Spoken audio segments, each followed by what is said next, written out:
है कि अगर इंसान मुसलमान है और उलमा की खिदमत करता है, तलबा की खिदमत करता है, तो मेरा रब्बे करीम उसे नवाजता है, उसे बरकतें देता है, उसे दुनिया का और आखिरत की भलाइयाँ देता है। लेकिन अगर गैर मुस्लिम होकर भी उलमा तलबा की खिदमत करे तो अल्लाह करीम उसे भी नवाजता है। गैर मुस्लिम होकर भी अगर उलमा तलबा की खिदमत करे तो मेरे आका सल्लल्लाहु ताला अलैहि वसल्लम उसे भी महरूम नहीं करते, उसे भी वो इनामात अता करते हैं कि जिसको सुनकर मुसलमान भी रश करता है। मेरे आका अलैहिस्सलाम कितनी करम नवाज़ी फरमाते हैं, इस रिवायत से समझिए। एक इमाम गुज़रे मुहद्दिस तबरी रहमतुल्लाहि ताला अलैहि, आप फरमाते मैंने जब पढ़ाई का इरादा किया तो हम 6 दोस्त थे। हमने इकट्ठा इरादा किया कि हम जाकर इल्म दीन हासिल करेंगे। अपने माँ बाप से इजाज़त ली और इल्म दीन पढ़ने के लिए अपने घर से निकले। अच्छा, उस दौर में इतने मदारिस नहीं होते थे, दूर दूर कोई मदरसा होता, और जब सुनते कि फ़लाँ जगह एक बहुत बड़ा मदरसा है, एक बहुत बड़े आलिम मुहद्दिस और बहुत बड़े अल्लामा है और वो दीन पढ़ाते हैं, कुरान और हदीस पढ़ाते हैं, शरीयत सिखाते हैं, तो अब ये पैदल सफ़र करके कई महीनों के बाद जाकर दीन सीखते हैं। अब मुहद्दिस तबरी रहमतुल्लाहि ताला अलैहि फरमाते हैं कि मैं अपने 6 दोस्तों के साथ सफ़र पर रवाना हुआ। कहाँ जा रहे हैं? इल्म दीन सीखने। कई महीनों का सफ़र किया, तलाश किया ज़मीन पर कोई ऐसा इदारा, ऐसा मदरसा मिले कि जहाँ पर जाकर हम मेरे आका अलैहिस्सलाम की शरीयत और दीन को सीखें। आज तो दीन सीखना बहुत आसान है, आज तो इंसान घर बैठे दीन सीख सकता है, मगर उस दौर को याद करें वो कितना मुश्किल होगा कि जब पैदल सफ़र करके कई महीनों का सफ़र करके मुश्किलात, गर्मी सर्दी बर्दाश्त करने के बावजूद भी लोग जाते थे। क्यों? दीन सीखना है। पता चला कि फ़लाँ जगह एक बुज़ुर्ग है, बहुत बड़े आलिम हैं, बहुत बड़े मुहद्दिस, बहुत बड़े मुफ्ती, अल्लाह ने बड़े इल्म से नवाजा है, उनका इदारा है। आपने सुना तो अपने 6 दोस्तों को लेकर उनके मदरसे तशरीफ़ ले गए। जब आलिम से, जो मदरसे के नाज़िम थे, उनसे मुलाकात की और अपना आने का मकसद बयान किया कि फ़लाँ मुल्क से आए हैं, कई महीनों का सफ़र किया है, पैदल आए हैं, तो इसलिए मकसद ये था ताकि हुजूर की शरीयत को सीख कर ख़ुद आलिम बने और फिर इसी इल्म को आगे दुनिया में फैलाए। तो मदरसे के नादिम ने फरमाया, जो बुज़ुर्ग थे, फरमाया कि मेरे मदरसे में रहने की जगह नहीं है, रिहाइश नहीं है। नंबर 2, खाने का एहतमाम नहीं है। नंबर 3, आपको पढ़ाने के लिए जगह नहीं है, जो इदारा है महदूद है, अब उसमें जितनी गुंजाइश है वो फुल है। आपके आने से पहले वहाँ पर तलबा पढ़ रहे हैं, अब ना पढ़ाने की जगह, ना खाने की जगह और ना रिहाइश की जगह, तीनों चीज़ें नहीं हैं। लिहाजा मैं माज़रत चाहता हूँ, आप लोग तशरीफ़ ले जाएं। मुहद्दिस तबरी रहमतुल्लाहि तआला फरमाते हैं कि मैंने कहा, हज़रत हम यहाँ वापस जाने के लिए नहीं आए, हमने यहाँ पढ़ना है, हम दीन सीखने के लिए आए, हम दीन सीख कर जाएंगे। उस्ताद ने कहा, बेटा आपका जज्बा अच्छा है, आपकी मोहब्बत है, आपकी अक़ीदत है, वाकई आप दीन का दर्द रखते हैं, मगर मेरे पास गुंजाइश नहीं है। जितने तलबा, खाना उन्हीं के लिए है, आप 6-7 को नहीं खिला सकता, बिठाने के लिए जगह नहीं है, सुलाने के लिए जगह नहीं है, तो मैं तो मजबूर हूं, अगर जगह होती तो तुम्हें रख लेता और तुम भी दीन सीखते। मगर मुहद्दिस तबरी रहमतुल्लाहि तआला अलैहि ने फरमाया कि आप हमें खाना ना दें, हम कबूल करते हैं, हम भूखे रहेंगे मगर पढ़ेंगे। आप हमें अपने मदरसे में रिहाइश ना दें, तब भी हम पढ़ेंगे, आप बस हमें पढ़ाने का वक्त अता फरमा दें। बुज़ुर्ग ने क्या फरमाया? बाबा मेरे पास इतना वक्त है, अंदर जगह के लिए, पढ़ाई के लिए जगह नहीं, इतना वक्त है कि जब मैं मदरसे से बाहर निकलूँगा तो पेशाब करने के लिए दूर जाना पड़ता। तो फरमाया पेशाब करते हुए जब पेशाब करने के लिए जाऊँगा तो मेरे पानी का लोटा उठा लेना और जाते जाते पढ़ लेना, और जब मैं वापस आऊँगा तो वापस आते आते सुना लेना। बस ये टाइम है, अगर इसमें आप पढ़ना चाहते हैं तो मैं हाज़िर हूँ। आपने फरमाया मैं इस पर भी राजी हूं। कितना मुश्किल था दीन सीखना, और आज कितना आसान है दीन सीखना, मगर हम फिर भी नहीं सीख रहे। मिंबर रसूल पे इनके तज़किरे ऐसे नहीं हो रहा है, इन्होंने कुर्बानियां दी हैं। इतने बड़े मुहद्दिस मेरे आका अलैहिस्सलातु वस्सलाम की शरीयत को जमा करने वाले हैं। दर्द था दीन का, रिहाइश नहीं, खाना नहीं, पानी नहीं, बिठाने की जगह नहीं है, मगर कहाँ पेशाब करने के लिए जब जाऊंगा तो पानी का लोटा उठाना और जाते जाते सबक पढ़ाऊंगा, और सुनने के लिए क्या कहा, पेशाब से फारिग होकर जब वापस अपने मदरसे आऊंगा तो आते आते सबक भी सुनाना होगा। कहा यह भी मंजूर है। तो अब 7 दोस्तों ने क्या किया कि तैयार रहते, जैसे हजरत निकले पानी का लोटा उठाया और 7 साल चलते रहे। अब जाते जाते कुरान और हदीस पढ़ रहे हैं, जंगल में तशरीफ़ ले जाते, आप पर्दे में जाकर इस्तिंजे से फारिग होते, जब वापस आते फिर वही सबक जो जाते हुए पढ़ा था वापसी में सुना दिया। चंद महीने गुजरे, उस्ताद को तरस आया, उस्ताद ने देखा वाकई लगन सच्ची है, प्यार सच्चा है, मोहब्बत सच्ची है। उस्ताद ने इनको अलग वक्त दिया। अब जब दूसरे तलबा पढ़ रहे होते ये मदरसे से बाहर होते, और जब तलबा सो जाते तो उस्ताद इनको अंदर बुलाकर अलग से इनको पढ़ाते। अब पढ़ाई का तो इंतज़ाम हो गया, मगर खाना पीना, रिहाइश नहीं। रात को बाहर सोते मदरसे के। खाना पीने का क्या इंतज़ाम किया, घर से जो माल लाए थे वो इस्तेमाल करते रहे, जो अशरफियाँ माँ बाप ने सोने चांदी के सिक्के दिए वो इस्तेमाल करते रहे। अल-मुख्तसर करूँ, 1 साल गुजर गया तो सारा ख़र्चा ख़त्म। अब मशवरा किया कि खाना पीना तो ख़त्म हो गया, अब क्या करें। खाना पीना ज़ाहिर ज़रूरियात ज़िंदगी में से, इसके बगैर तो गुजारा नहीं। भूख, अगर भूख हड़ताल करेंगे तो मर जाएंगे, और भूख से अपने आप को मारना ये भी खुदकुशी है, जान बचाना फ़र्ज़ है। तो क्या किया, मशवरा किया, कहा हम जाकर किसी से कर्ज़ लेते हैं। 7 दोस्त निकले, मदरसे के दूर जाकर एक गांव था, उस गांव में एक यहूदी की दुकान थी, राशन की दुकान। उस यहूदी से जाकर बातचीत की, सारा अपना वाक़या सुनाया कि अगर आप हमें कर्ज दें,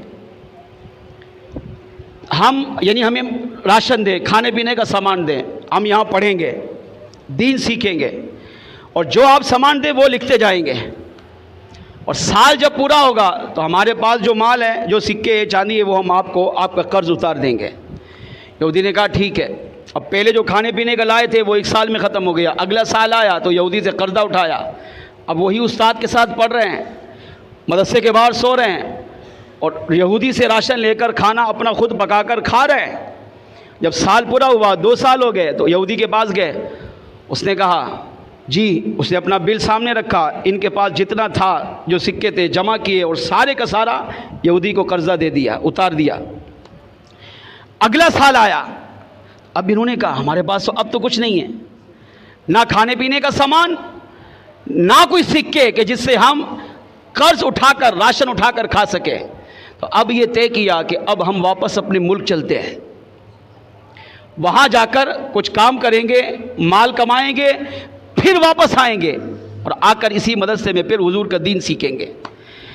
अब तैयारी की, अपना सामान उठाया, और बड़े अफसुर्दा हालत में रोते हुए उल्टे पाँव पलटे।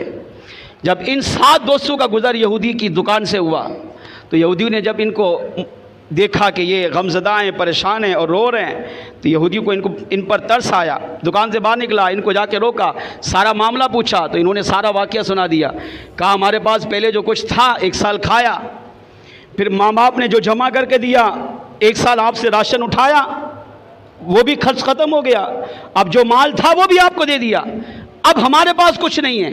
और आज तो 4 साल, 5 साल, 6 साल, 8 साल में आलिम बनाया जा रहा है, जबकि वो दौर 5-6 साल नहीं था। वहाँ उलमा, वहाँ तलबा अपनी ज़िंदगियाँ गुजारते, 40-50 साल तक एक मदरसे में पढ़ते पढ़ते गुजार देते थे। क्या जवानी, क्या बुढ़ापा नहीं देखते थे, बस ये तड़प थी हुजूर का दीन सीखना है, इल्म सीखना है, खुद अमल करना है और हुजूर की उम्मत तक पहुँचाना है। अब हम वापस जाएंगे, खेती बाड़ी करेंगे, कुछ माल कमाएंगे, फिर वापस आएंगे, फिर तुझे जमा कराएंगे, फिर तू कुछ कर्ज देना, फिर हम दीन सीखेंगे। जब ये सारा वाक़या यहूदी को सुनाया तो यहूदी ने कहा अच्छा ऐसा करो, तुम पढ़ो और मुझसे कर्ज उठाते रहो, राशन उठाते रहो, जो ज़रूरत की चीज़ें मुझसे उठाते रहो। जब पढ़ लो, आलिम बन जाओ, फारिग बन जाओ, और उस्ताद कहे कि हाँ तुम आलिम दीन बन के, तो अब जाते जाते कारोबार करना और फिर उससे कमाकर जो मेरा बिल बनेगा वो अदा कर देना। अब इस पर बड़े खुश हुए, इतना ताउन किया खाली, इस पर बड़े खुश हुए। वापस आए, पढ़ते रहे, अल मुख्तसर करो, 8 साल 10 साल 20 साल 30 साल तक उसी मदरसे में रहकर पढ़ा। मगर यहूदियों को सलाम, आप देखें कि वो शख्स दे रहा है, अब यहूदी था, लेकिन जब दो दीन की खिदमत करता है, उलमा की खिदमत करता है, तलबा की खिदमत करता है, वो यहूदी नहीं रह सकता। जी हाँ, उसे अल्लाह क्या देता है। मुस्तफ़ा जान रहमत कितनी करम नवाजी फरमाते हैं, इस बात को हम समझने की कोशिश कर रहे हैं। जब वो फारिग हुए और उस यहूदी के पास आए, उलमा बन गए, सातों के सातों बड़े उलमा। मुहद्दिस तबरी रहमतुल्लाह अलैह फरमाते हम उस यहूदी के पास आए और हमने उससे कहा कि अब हमारा बिल दीजिए, कर्ज बताइए, इतने साल आपकी दुकान से माल उठाया, हमने इस्तेमाल किया, आपने हमारी मदद की, आप उनका शुक्रिया अदा किया, अब बिल दे दीजिए ताकि हम जाकर माल कमाएं और फिर वापस आकर आपके पैसे आपको लौटा सकें। तो यहूदियों ने मुस्कुराते हुए कहा कौन सा बिल? कहा इतने साल हमने आपकी दुकान से उठाया। कहा कौन सा? बस जो उठाया, आपने खाया, मुझे पता ही नहीं। कहा आपने लिखा नहीं? कहा नहीं लिखा। कहा क्यों? कहा बस मुझे आपसे मोहब्बत हुई, मुझे अच्छा लगा, आप दीन सीख रहे हैं, आप कुरान पढ़ रहे हैं, आप हदीस पढ़ रहे हैं, आप अपने नबी की शरीयत पढ़ रहे हैं, मुझे आपकी मोहब्बत, दीन से मोहब्बत, दीन का प्यार, दीन का दर्द, ये मुझे अच्छा लगा और मैंने आपके साथ खैर खाई की और मैंने आपका माल नहीं लिखा, बस जो था मैंने कभी बिल बनाया ही नहीं है। अब इस पर बड़े खुश हुए, यानी फी सबीलिल्लाह उसने खिदमत कर दी। गैर मुस्लिम भी अगर नेक अमल करे तो अल्लाह उसे भी जजा देता है, अगरचे वो काफिर मरे तो उसे आखिरत में कुछ नहीं मिलेगा, दुनिया में मगर अल्लाह उसे जजा दे देता है।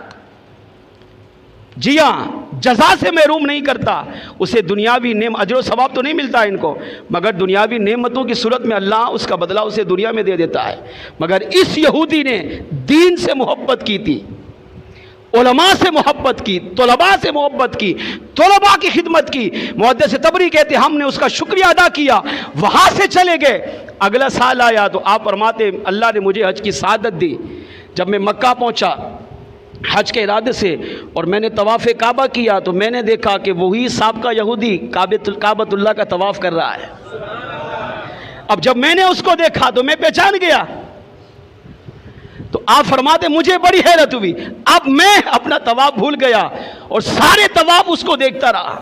अब वो तवाफ भी कर रहा है, रो भी रहा है, माफी भी मांग रहा है, गिड़गिड़ा भी रहा है।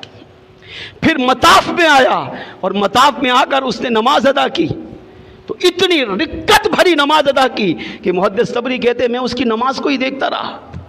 मैंने कहा यह साबका साल यहूदी था और आज ये मुसलमान भी हो गया, तवाफ भी कमाल का किया, नमाज भी कमाल की पढ़ी और अल्लाह की बारगाह में मुनाजात भी कमाल के कर रहा है। तो आप फरमाते कि मैंने अपना तवाफ मुकम्मल किया, उसके करीब खड़ा हो गया, जब सलाम फेरा, दुआ मांगी, फारिग हुआ तो मैंने जाकर उसको सलाम किया।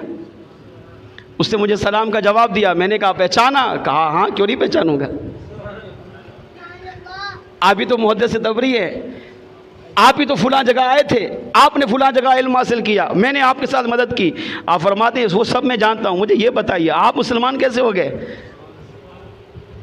आपने कलमा कैसे पढ़ा? और पढ़ते ही अल्लाह ने हज की सादत दे दी। तो मुहद्दिस तबरी रहमतुल्लाह तआला फरमाते हैं, अब जो साबका यहूदी ने जो जवाब दिया वो दिल से सुनिए।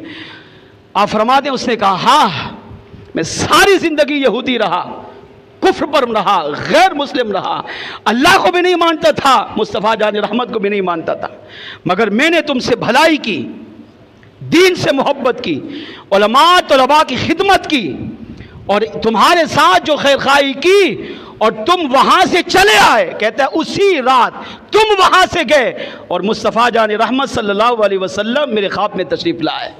और मुझे कहा कि तूने मेरे वरसा की खिदमत की है, मेरे दीन के तलबा की खिदमत की है। ये कैसे हो सकता है कि हो मेरा उम्मती और मेरे तलबा, मेरे वरसा और दीन के खिदमतगारों की खिदमत करे और हम उसे जज़ा अता ना करे। मैं तुझे जज़ा देने आया हूँ और पहली जज़ा ये है कि उठ और कलमा तज्जिबा पढ़कर इस्लाम कबूल कर ले। कहा कि प्यारे आका अलैहिस्सलाम ने आलम ख्वाब में मुझे 4 मरतबा कलमा पढ़ाकर मुसलमान किया और फरमाया सुन तू मुसलमान भी हो चुका है और क़यामत के दिन इन उलमा तलबा की खिदमत की वजह से मैं तेरी शफाअत करके तुझे जन्नत में भी दाखिल करूँगा। मुहद्दिस तबरी कहते वो रोते हुए कहने लगा जब मैं सुबह बेदार हुआ तो मैंने देखा कि मेरी ज़ौजा भी मुसल्ला बिछाकर वो भी अल्लाह करीम की बारगाह में इबादत में मसरूफ़ थी। तो मैंने ज़ौजा से कहा तू कैसे मुसलमान हो गई? तो ज़ौजा ने कहा जो नबी ख्वाब में तुझे रात आकर कलमा पढ़ा गया, कहा उसी नबी ने ख्वाब में आकर मुझे भी कलमा पढ़ाकर अपने दामन में कबूल कर लिया। आप सोचें, यहूदी ख्वाब का पता नहीं होता मैंने क्या ख्वाब देखा, आपने क्या ख्वाब देखा, मगर उलमा तलबा की खिदमत इतना बड़ा पाकीज़ा अमल है कि अल्लाह करीम ने इस अमल के सदके शौहर जो यहूदी था उसको भी इस्लाम की दौलत से मालामाल किया। ज़ौजा यहूदियन थी, अल्लाह करीम ने शौहर की नेकी की बरकत से उसकी ज़ौजा को भी ईमान की दौलत से मालामाल फरमाया। और खाली ईमान नहीं मिला, ईमान के साथ साथ मुस्तफ़ा जान रहमत का दीदार भी नसीब हो गया है। दोनों उलमा के पास गए, दोनों ने कलमा पढ़ा और इस्लाम की दौलत को कबूल किया और सारी ज़िंदगी प्यारे आका अलैहिस्सलातु वस्सलाम की शरीयत और सुन्नत पे गुजार दी।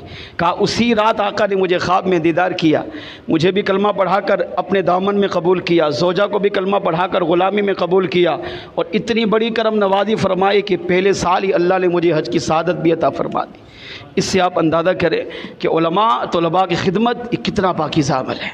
हमें चाहिए कि अगर